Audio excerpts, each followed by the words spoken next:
Assalamualaikum warahmatullahi wabarakatuh. Salam berjumpa dan salam bertemu lagi bersama channel aku Garuda Muda. Piye kabari bos? Bagaimana kabarnya? Semoga baik-baik saja, sehat selalu dan dilancarkan rezekinya. Amin amin ya robbal alamin. Oke bos, bagi penggemar sepak bola tim nasional Indonesia, tentunya yang lagi bahas di media sosial kali ini paling-paling pemain depan Uli Rumeni, pemain belakang Bang Jai, wah, lagi viral. Pemain belakang pula Rizky Ridho, Justin Hubner. Terus yang paling tenar sekarang kedua Kevin Dick dan Kevin Verdong. Tapi ada salah satu kunci kekuatan sebenarnya tim nasional Indonesia atau titik sentral kekuatan timnas yang terlupakan oleh netizen bos, yaitu bos titik tengah alias playmaker bahasa sepak bolanya. Kalau bahasa Indonesianya gelandang tengah. Jika bahasa tarkamnya pembagi bola. Dan titik tengah itu untuk sekarang ini diisi oleh Profesor Kreator Serangan Timnas Indonesia, yaitu Tom Haye. Dan yang kedua, sebagai pemutus serangan lawan adalah Joe Pelupesi. Kenapa saya bahas ini bos? Karena pada waktu dulu saya masih bermain sepak bola di kelas kampung alias tarkam. Kebetulan posisiku adalah playmaker, pembagi bola.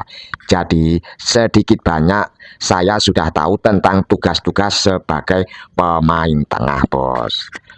Tugas utamanya adalah pengatur irama sebuah pertandingan sepak bola bos.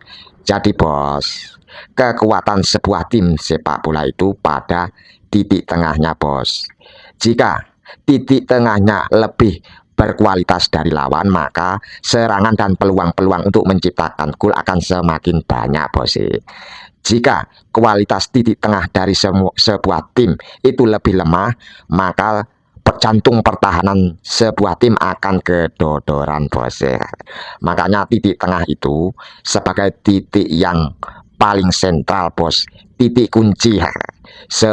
Yang dinamakan kunci itu untuk membuka atau menutup pintu kan bos. Tapi kalau di dunia sepak bola, untuk membuka serangan dan untuk menutup serangan dari lawan. Untuk Joe Pelupesi dan Tom Haye, menurutku ini adalah pemain tengah tim nasional Indonesia yang sangat-sangat ideal bos. Mulai zaman dahulu kala bos, yang paling ideal ya saat ini. Saya masih ingat zaman dulu bos, pemain tengah tim nasional Indonesia pada kala itu Bima Sakti, terus Ponario Astaman, Firman Utina, dan yang terbaru Evan Dimas. Mereka semuanya sebenarnya bagus-bagus bos, tapi tidak sesuai ekspektasiku bos. Karena apa bos? Karena body dan tinggi tubuh mereka kurang memenuhi syarat bos.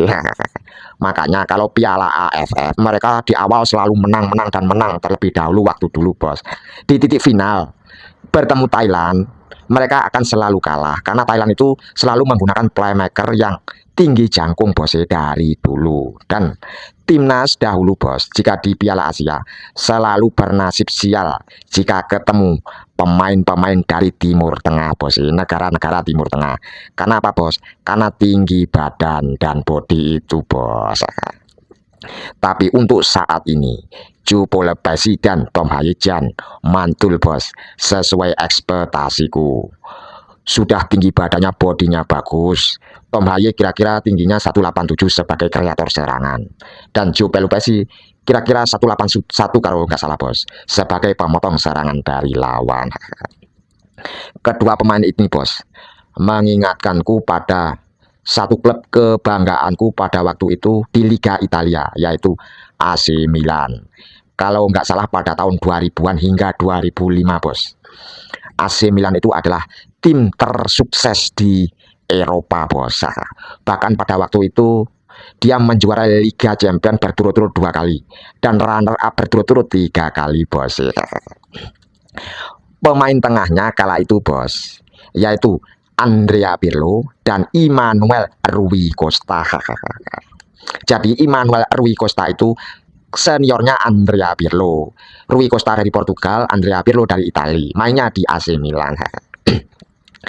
Kedua pemain itu mempunyai keunggulan yang sama, Bos, yaitu menciptakan kreator-kreator serangan, Bos. Seperti kalau di timnas saat ini Jan mirip banget dengan Tom Haye, Bos. Tapi Bos, kala itu jika Andrea Pirlo dan Emmanuel Rui Costa dimainkan bebarengan, kala itu permainan AC Milan langsung chaos, Bos, jika mendapatkan serangan balik. Dan pada waktu itu pelatihnya Carlo Ancelotti mempunyai taktik strategi terbaru. Kala itu jika pemain tengahnya yang dimainkan Emmanuel Rui Costa, maka sebagai pemotong serangan lawan yaitu dimainkan Kakak Kaladze waktu itu, Bos.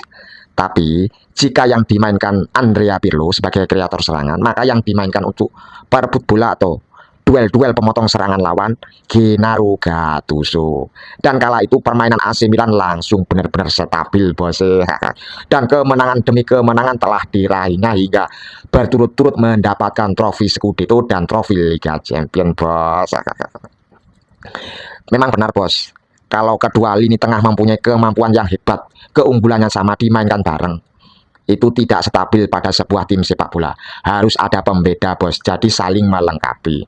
Seperti timnas Indonesia, Bos. Jika di lini tengah tim nasional Indonesia ada 2 profesor seperti Tom Haye, maka timnas Indonesia permainannya akan chaos. Pasti, Bos, ku jamin 100%. Makanya Giuseppe Lupesi itu sebagai penyeimbang, perebut bola dalam duel-duel serangan dan pemotong serangan dari lawan. Tugasnya mirip-mirip seperti Kakak Kaladze dan Gennaro Gattuso yang saya ceritakan tadi, Bos. Tapi, Bos, yang menjadi kekhawatiranku adalah jika salah satu kedua pemain ini mengalami cedera atau akumulasi kartu kuning, itu permainan tim nasional Indonesia akan pincang, Bos. Kupastikan tidak stabil. Dan pelapis kedua tim nasional Indonesia untuk saat ini, pelapis tengahnya, belum semumpuni kedua pemain ini, Bos. Maka dari itu, untuk PSSI harus segera mencari pemain muda yang kualitasnya semumpuni kedua pemain ini, Bos. Kalau bisa lebih, Bos. Dan harus wajib memiliki tinggi 185 ke atas, Bos. Karena, Bos, tinggi badan itu selalu dan selalu memenangkan dalam duel perebutan bola, Bos. Sehebat apapun pemain bola dan selincah apapun pemain bola, jika bodinya pendek, kecil, maka ending-endingnya akan kalah juga, Bos. Ditutup begitu saja sudah kebingungan, Bos, atau di body sudah ambruk, Bos.